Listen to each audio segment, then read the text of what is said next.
Hindi ba ang usapan natin? Pag bumalik ka dito, sasampahan kita ng kaso. Ha?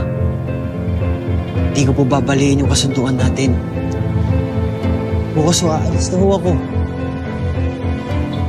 Pero may isa lang po akong kailangan gawin, La. Pagbigyan niyo na ho ako.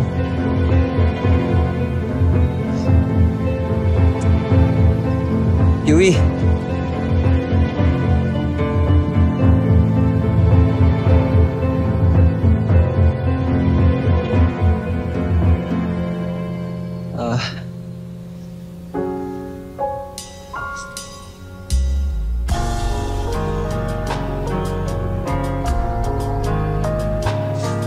Humihingi ako ng tawad sa'yo.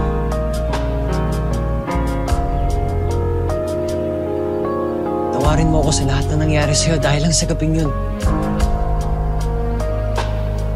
Sorry talaga, Brad.